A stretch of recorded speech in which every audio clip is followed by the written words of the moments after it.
సంధ్య బాబు గారు, అమ్మాయి ఫ్రెండ్స్ అందరికి టిఫిన్స్ రెడీ చేయమన్నాను, చేసావా? చేశానండి.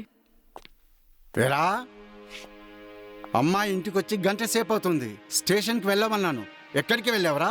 డాక్టర్ బాబు దగ్గరికి వెళ్ళానండి. ఏ ఒంట్లో బాగాలేదా? బానే ఉంది. మరెందుకు వెళ్ళావురా? ఇటు మాట్లాడుతుంటే అటు చూస్తావేంట్రా ఎధవా? ఏం టైం సెన్స్ లేదా? డ్యూటీని మరిచి ఇంటి దగ్గర నిద్రపోతున్నావా? పైగా డాక్టర్ దగ్గరికి వెళ్ళానని అబద్ధం చెప్తున్నావురా? పోరా బయటికి. అట్లా చూస్తున్నావేంట్రా? పో. ఎదవన్నారా ఎదవ, ఏ పని సక్రమంగా చేయడు.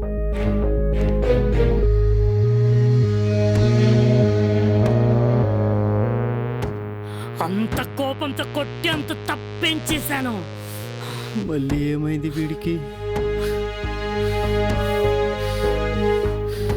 నగేష్, ఒరే అలా చూడకురా, నాకు భయం వేస్తుంది. ఏమైందిరా? రఘుపతి నన్ను కొట్టాడ్రా. అరే నగేష్, అయ్యగారి ఉప్పు కారం తిని బతుకుతున్నాం, ఆయన మీద కోపం పెంచుకోకురా.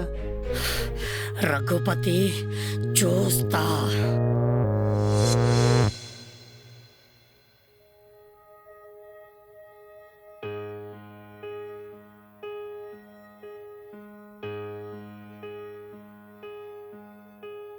పల్లవి, ఏంటమ్మా లంచ్ టైం అవుతుంది, ఉదయం టిఫిన్ కూడా చేయలేదట? ఉదయం తాతయ్యని అలా చూశాక ఆకలి చనిపోయింది నాన్న. నేను కాలేజ్కి వెళ్ళక ముందు బాగానే మాట్లాడారు. ఇప్పుడు ఎటూ కదలక కళ్ళతో చూస్తున్నాడే గాని మాట్లాడట్లేదు. ఏమైంది నాన్న? ఏదైనా పెద్ద హాస్పిటల్లో అడ్మిట్ చేయొచ్చుగా నాన్న. మన డాక్టరు పెద్ద పెద్ద హాస్పిటల్స్లో పెద్ద పెద్ద స్పెషలిస్ట్ దగ్గర ట్రీట్మెంట్ చేయించారమ్మా, అయినా ఏం లాభం లేకపోయింది.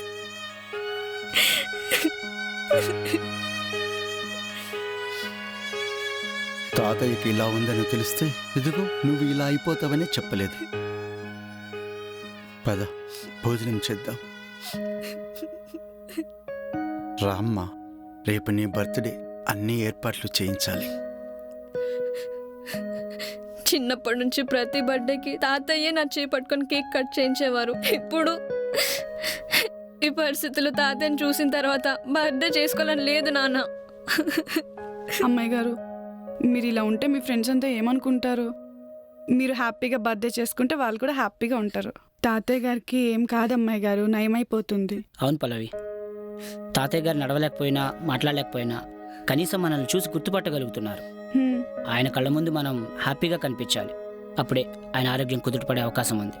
ప్లీజ్ అర్థం చేసుకో. పల్లవి, రామ్మా. ప్లీజ్ రండి అమ్మాయి గారు.